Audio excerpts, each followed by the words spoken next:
चलिए जी, आते हैं जरा दिल्ली की खबर की और जिस पर आप सबकी नजर सुबह से थी, क्योंकि आज हमने आपको बताया था कि बजट इजलास का अब आज से बाज़ाब्ता तौर पर दूसरा पड़ाव शुरू हुआ है और आज पहले दिन ही सबकी नजरें जो थी वो दिल्ली पर इसलिए थी क्योंकि सालाना मीजानिया बजट जम्मू कश्मीर का पेश होना था और आज सालाना मीजानिया आज वज़ीर खजाना की तरफ से पहले सामने रखा गया और सिर्फ 4 घंटे की मुद्दत के अंदर अंदर उस बजट पर दोबारा बहस हुई है जो इस वक्त भी लोकसभा के अंदर जारी है।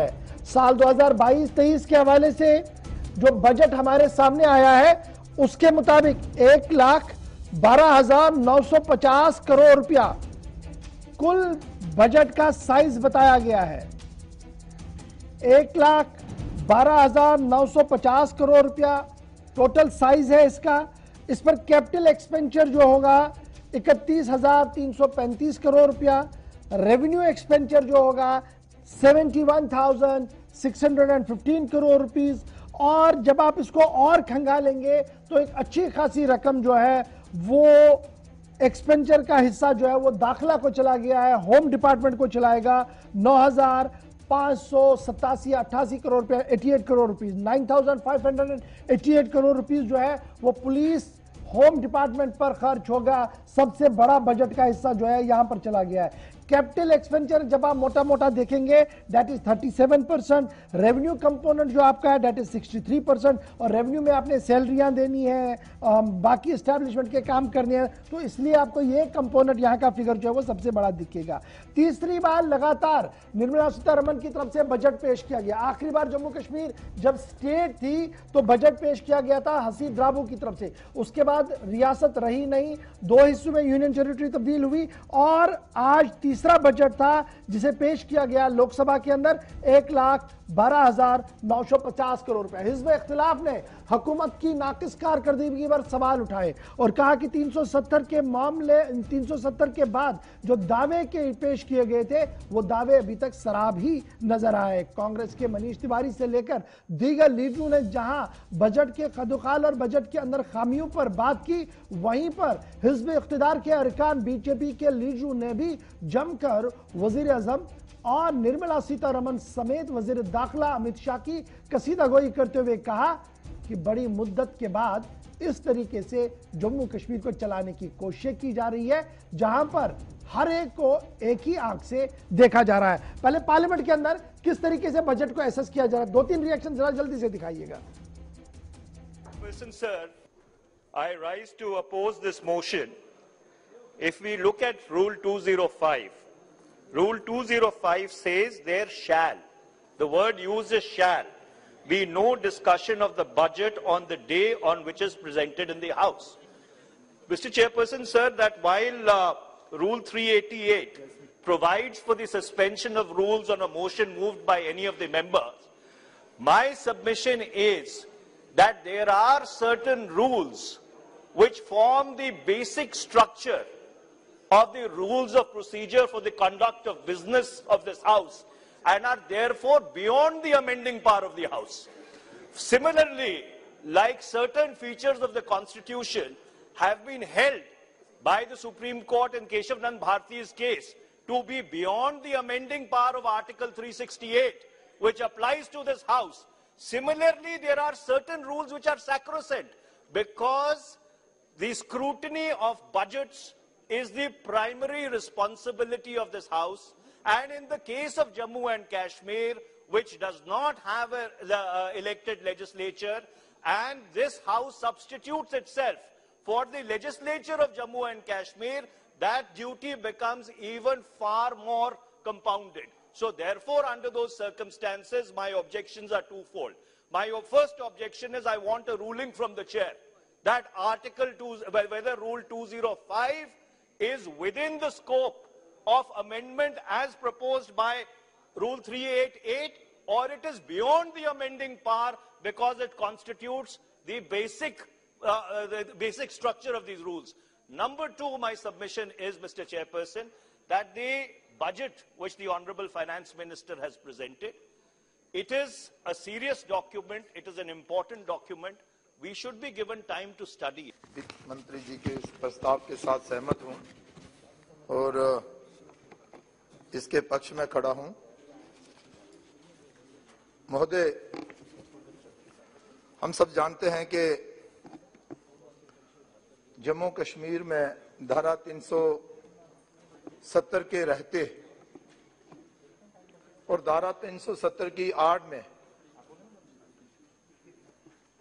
शक्तियों का दुरुपयोग होता था।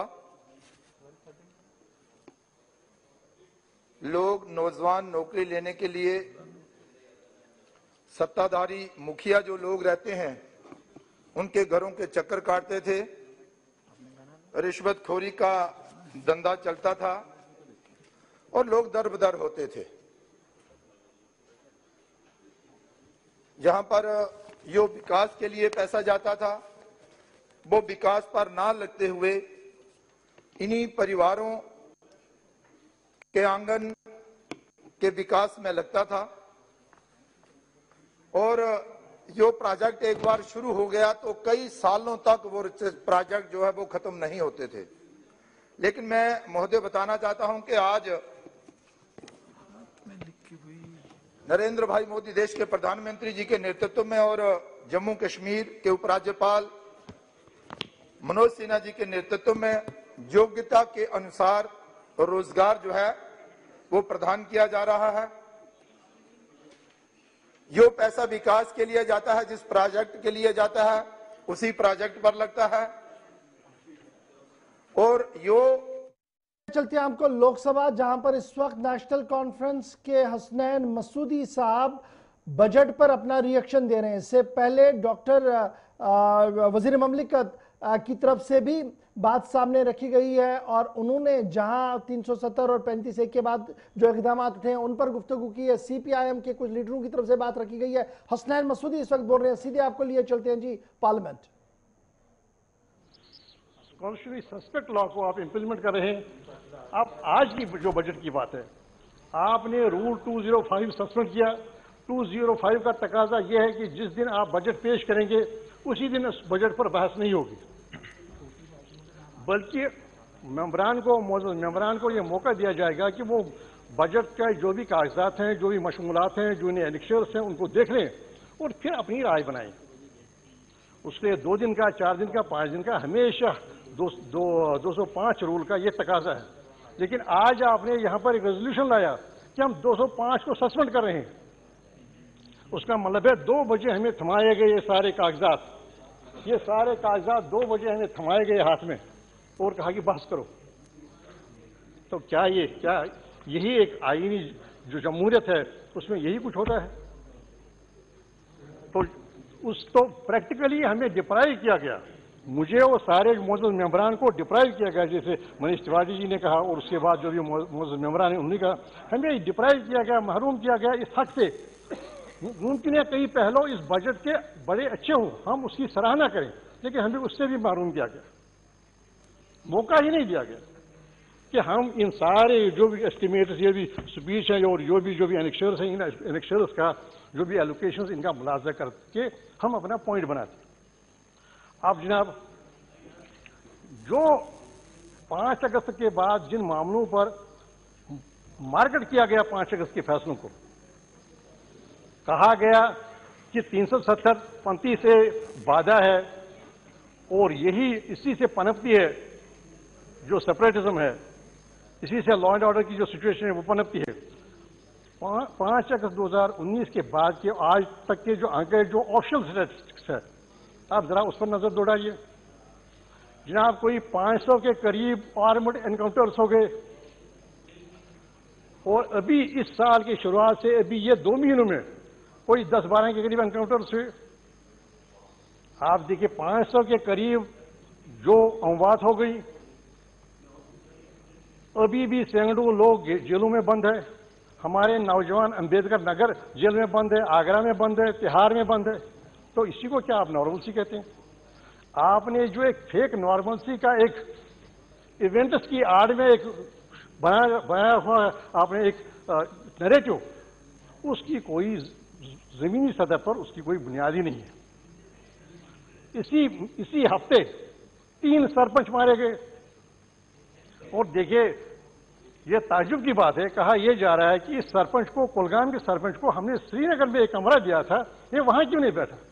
अरे सरपंच किसी गांव का था, उस गांव में उसको लोगों की सेवा करनी थी, और वहां से उठा के आपने श्रीनगर में उसको कहा कि हम सेफ जोन में देंगे। ये बातें मुल्क से नहीं कही जा रही।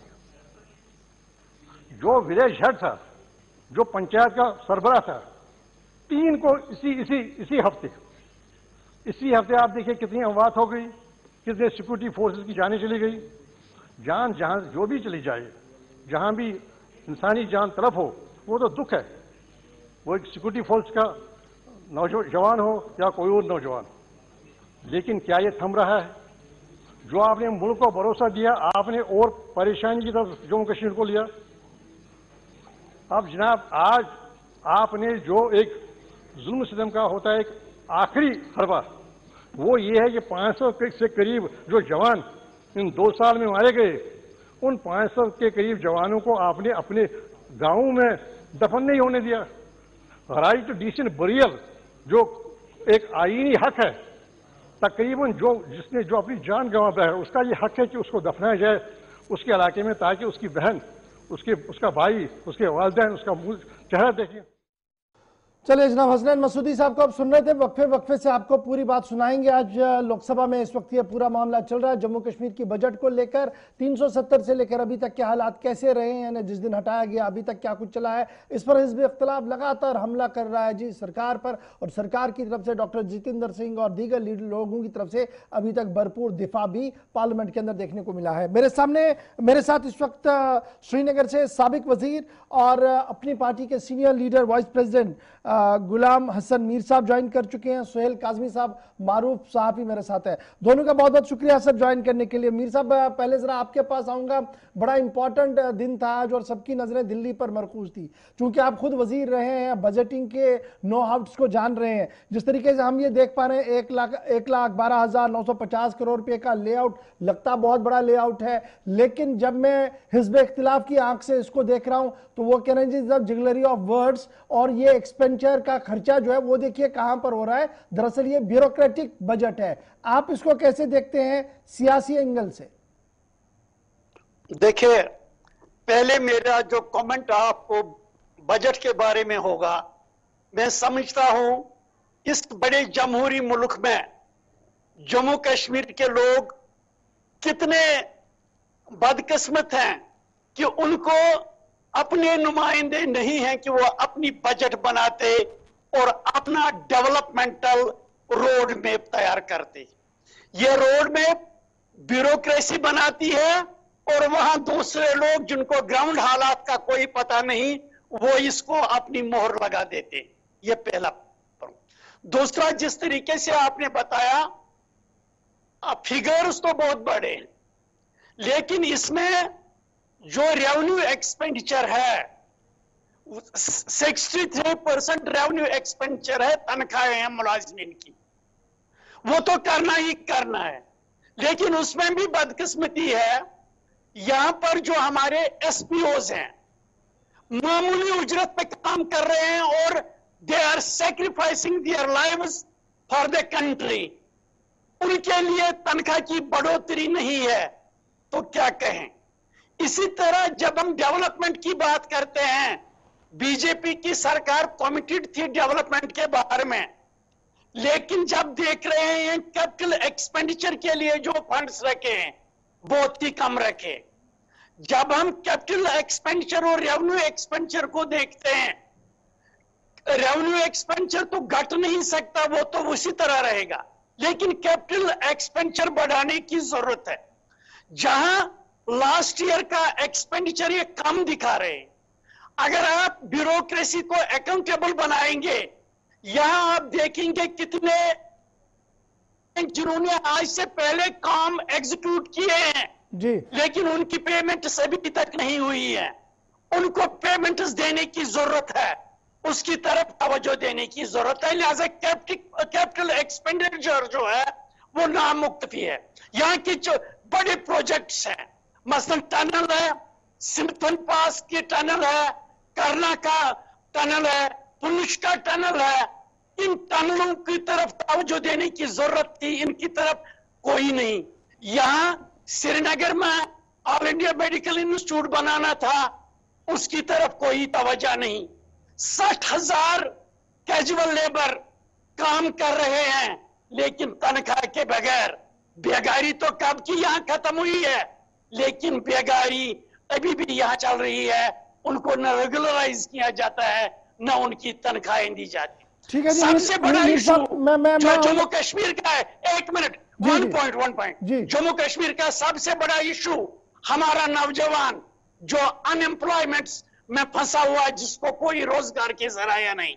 ये बजट अनएम्प्लॉयड बच्चों को रोजगार देने के लिए कोई दिशा नहीं दिखा रहा है। राइट सर, ठीक इससे है। हमारा नौजवान काज़मी साहब, आप नाउम्मीद है। काफी तो देर इस से बजट को हमारी जम्मू कश्मीर असेंबली को कवर करते आ रहे हैं, बजट्स को देखा है, और पिछले 3 साल से मुतवातिर तौर पर दिल्ली से बजट्स आ रहे हैं, लोकसभा से आ रहे हैं। आज भी इस बात का हुआ कि जनाब ये बजट तो वहां से होनी चाहिए थी, डेमोक्रेसी वहां पर फ्लोरिश होनी चाहिए, अच्छा लगता है सुनने में। लेकिन बहरहाल कैसे देखते हैं आप?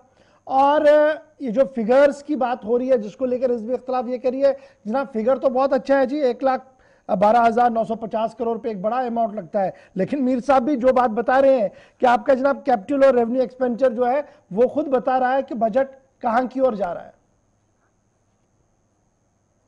इसमें 2-3 चीजें हैं जी।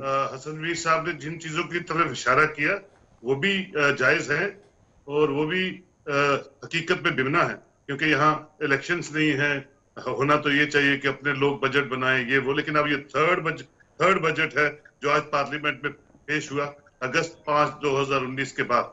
लेकिन अब कोविड की सिचुएशन को देखते हुए और इकोनॉमिकल रिसेशन को पूरे भारत में देखते हुए ये बजट आया और J&K को उस तरह का 1,12,950 करोड़ का प्रेजेंट किया बजट। ठीक कहा कि रेवेन्यू और दूसरे एक्सपेंडिचर्स का ध्यान रखना चाहिए था, लेकिन इससे पहले जो 35,000 करोड़ का एडिशनल सीतारमन जी ने हमें एडिशनल पहली इंस्टॉलमेंट में सेंट्रल स्पॉन्सर्ड में दिया है, उसको भी आप जेरे गौर रखिए। और इंडस्ट्रियल सेक्टर और टूरिज्म सेक्टर की बात हुई है। मैं सुन रहा था कि डॉक्टर जितेंद्र सिंह साहब ने कहा to provide government job is not full fledged, एक सिस्टम नहीं है कि हर एक को गवर्नमेंट जॉब दिया जाए। और मैं समझता हूँ वो जायज बात भी है, क्योंकि आपको इंडस्ट्रियल और टूरिज्म सर्किट्स को इंप्रूव करने की जरूरत है जम्मू कश्मीर में, और उसकी तरफ काम करने की जरूरत है। ओवरऑल आप देखें तो ये एक्सपेक्टेड था ऐसा बजट, क्योंकि जिस तरह का फाइनेंशियल सिस्टम इस वक्त पूरे भारत में है और जिस तरह की मुसीबतों से पूरा भारत गुजर रहा है, तो उन चीजों को, सब चीजों को देखते हुए कुल मिला के रला मिला टाइप बजट है। आप इसको 100 बजट मानते हैं? Let's hope. काज़मी साहब और मीर साहब दोनों मेरे साथ रहेंगे 2 मिनट जी। मेरे साथ रविंदर शर्मा साहब फोन लाइन पर है, कांग्रेस के तर्जुमान, जरा इनकी बात को भी सुन लेते हैं। रविंदर जी, बहुत शुक्रिया सर ज्वाइन करने के लिए। अब तो बजट एलोकेशन और खजुखाल आपकी लगभग आपके सामने आया होगा। कांग्रेस का जम्मू कश्मीर की तरफ से क्या कुछ रिएक्शन होगा? अगरचे तिवारी साहब आपकी तरफ से पहले लोकसभा के अंदर बोल चुके और उन्होंने काफी बड़े सवाल भी पैदा किए, लेकिन आप चूंकि स्टेशन ऑफ जम्मू कश्मीर है, आप समझ सकते हैं क्या कुछ आप देख पा रहे हैं इस बजट के अंदर जहां पर आपको लगता है कि हाँ जी ठीक है, 100 है, ठीक है, आगे चला जा सकता है? बुनियादी सवाल कांग्रेस ने उठाया है तो, और भी जब जम्मू कश्मीर की असेंबली नहीं है, जम्मू कश्मीर का बजट जो है वो यूनियन टेरिटरी का वहां पेश हो रहा है, और गंभीरता इस बात की है कि देखिए इनको सस्पेंड करके आज ही बजट पेश करके बजट के डॉक्यूमेंट के बिना ही या चर्चा ही वो पास करना चाहते हैं। इसलिए वो किसी की आवाज सुनना ही नहीं चाहते। जो थोड़ी बहुत आवाज नेशनल पार्टी जब वहाँ कोई रिप्रेजेंटेशन है, वो आवाज जम्मू कश्मीर की तर्जमानी करते, उसमें कांग्रेस सबसे आगे रहती है, क्योंकि आज भारतीय जनता पार्टी की सरकार है, लेकिन उसमें हमें ही रखा गया और ऐसा तरीकाकार किया जाए, चर्चा के बगैर ही किया जाए। और तमाम चीजें जो जम्मू कश्मीर का असेंबली नहीं है जब, तो जरूरत यह थी कि उसमें डिटेल बहस होती। आखिर जम्मू कश्मीर के लोगों के साथ उनको दुश्मनी नहीं होनी चाहिए। बाकी जिस तरह का बजट पेश हुआ है, तमाम साथियों ने, तमाम पार्टी ने जो तशवीश का इजहार किया है, जिन चीजों का मुद्दों का इजहार किया है, तो जायज बातें हैं कि जम्मू कश्मीर इस वक्त एक मुसीबत में है, हमेशा रहा, क्योंकि मिलिटेंसी जो है उससे जूझता है। उसके लिए स्पेशल फोकस आपका क्या है? सबसे बड़ी बात कि आज आप कहते हैं कि पिछली सरकारों का पाप है, और आज आप 8 साल से सत्ता में हैं, जब आप चुनाव लड़ते तो आप कहते हैं आपको पक्का करेंगे, हमें आते ही। लेकिन आज बहुत बड़ी फौज जो सड़कों पे है, चाहे वो डेली वेजर्स हो, नीड बेस्ड हो, चाहे जो लेबर्स हो, या टेम्परेरी मुलाजिम हो, अडाक हो, कंट्रेक्चुअल हो, अकेडमिक रेजिडेंट, इन लोगों को सालों साल दशकों से तो आप नहीं बिना तनख्वाह और आधी तनख्वाह पे काम करवा सकते। ये एक्सप्लॉयटेशन ऑफ लेबर है। आपने उनके लिए जो है वो स्कीम और बजट में प्रावधान रखना चाहिए था। पिछली लायबिलिटी और बजट बताता है कि जो आप बजट तो आप बताते हैं लेकिन वो खर्च नहीं होता ग्राउंड पे। वो इस बजट में भी दिखाता है कि इसका मतलब यह है कि आप बजट तो बनाते हैं लेकिन नीचे जो है वो ग्राउंड पे लगता नहीं, इसलिए वो सामने इससे नजर आता है। थैंक यू जी, बहुत शुक्रिया जी रविंदर जी ज्वाइन करने के लिए। हरबैक सिंह साहब पीडीपी के तर्जुमान भी मेरे साथ है। डॉक्टर साहब बहुत शुक्रिया जी ज्वाइन करने के लिए। जल्दी से आप बड़ी देर से हमारी ये गुफ्तगू सुन रहे हैं, लेकिन चूंकि आप इलेक्टेड रिप्रेजेंटेटिव भी है और एजुकेशन को हेड कर रहे हैं अपने इलाके के अंदर, बताइएगा कि कैसे आप इस पूरे बजट को देख रहे हैं, क्योंकि जब मैं एजुकेशन सेक्टर पर आ रहा हूं तो थोड़ी बहुत इंप्रूवमेंट की थोड़ी सी उम्मीद मुझे यहां पर नजर आ रही है। जिस तरीके से कहा जा रहा है कि अब जी दरवाजे खोले जा रहे हैं प्राइवेट सेक्टर के लिए, यूनिवर्सिटियां आएंगी, वो कायम होंगी और एक नए वेंचर और नए तरीके से चलाने की कोशिश की जाएगी। कैसे आप ओवरऑल इस बजट को देखते हैं और पीडीपी का रिएक्शन इस पर?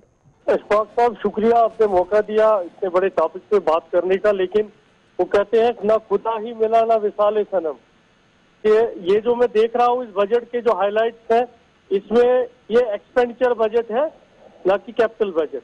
अगर हम फिर उसमें भी हम दो चीजें हैं, जो एक्सपेंडिचर बजट है वो तो 100% खर्च हो जाएगा, लेकिन कैपिटल बजट जो है वो आप देखिए, अगर पिछले बजट पे देखिए, आप इनसे आंकड़े मांगिए कि कितने चीजों के टेंडर हुए हैं, कितने पैसे खर्च हुए हैं।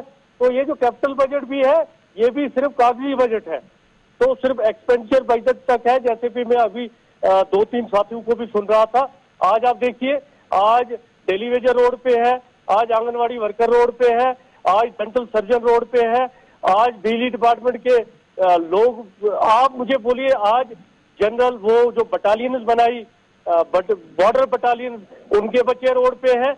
आज आप बताइए, जो जिस चीज की बात की जा रही थी कि हम इसमें कहाँ है, वो बजट में कहाँ है, कि अगर यही जो एसपीओ की बात कर रहे हैं, आप तो वीडीसीज बना रहे हैं। आप मुझे बताइए कि ये जो एक्सपेंडिचर इन्होंने रेवेन्यू बजट रखा है और कैपिटल बजट डेवलपमेंट का है, डेवलपमेंट का तो कहीं रोल ही नहीं है। तो बड़ी बदकिस्मती सबसे पहली है कि ये जो बजट हमें यहाँ के लॉ मेकरों को बनाना था वो वहां बनाया जा रहा है। तीसरा बजट ठीक है जी, आपकी बात सही है। मैं बहुत शुक्रिया जी आपका। मैं गुलाम हसन मीर साहब और सोहेल काज़मी साहब, आप दोनों के पास आना तो बड़ा इंपॉर्टेंट ये है, क्योंकि जब मैं बजट एलोकेशन की बात करूं जो आज की है 1,12,950 करोड़, लेकिन तो कुछ दिन पहले भी जैसे आपने अभी काज़मी साहब जिक्र भी किया कि 35,581 करोड़ रुपया अलॉट किया गया जम्मू कश्मीर को जब यूनियन बजट सामने आया था। तो मीर साहब उस वाले एंगल से अगर देखें, उन सभी रकूमात को इसके साथ मिलाकर देखें, क्या ये आज का डॉक्यूमेंट अलग है और वो जो फिगर उस दिन निर्मला सीतारमण साहिबा ने on the floor of the house बताया था कि 35,581 करोड़ रुपया जी अलॉट किया गया जम्मू कश्मीर को, वो अलग है? ये जम्मू कश्मीर का ही नहीं है। सेंट्रली स्पॉन्सर्ड स्कीम्स हर स्टेट में होती है सेंटर की तरफ से, और उसके लिए जो एलोकेशन होती है वो एलोकेशन तो है, वो भी है, वो कोई नया चीज नहीं है जो जम्मू कश्मीर को दिया गया है। फिगर्स को इकट्ठे करके बड़ा करके ये कुछ बड़ा दिखाना चाहते हैं, लेकिन इट इज नॉर्मल। अभी जो मैं कहना चाहूंगा, यहाँ जो एम्प्लॉयमेंट का मसला है, जब एम्प्लॉयमेंट को एड्रेस करने की बात आती है, उसके ये माने नहीं है सिर्फ गवर्नमेंट जॉब्स प्रोवाइड करना, उसके लिए एक एनवायरनमेंट तैयार करना, एक ऐसी सिचुएशन बनाना ताकि एम्प्लॉयबिलिटी बढ़े, उसकी तरफ तवज्जो देने की जरूरत है। लेकिन बजट उस सिलसिले में खामोश है। टूरिज्म यहाँ का आज से सैकड़ों साल पहले यहाँ टूरिज्म का एक इंपॉर्टेंट सेक्टर है। हैंडीक्राफ्ट यहाँ इंपॉर्टेंट सेक्टर है। ये वो सेक्टर्स हैं जिनको बूस्ट देकर एम्प्लॉयमेंट हो सकती है। लेकिन अब हमारे पास नए किस्म के नौजवान हैं, हमारे पास हायर एजुकेशन जिन बच्चों ने हासिल की है, जिन्होंने रिसर्च की है, उनको कैसे एब्जॉर्ब किया जाए? लेकिन दिस उस पर बजट तो डज आज नॉट डॉक्टर स्पीक जिंदर साहब दैट ने, way, it does not provide any chance towards that.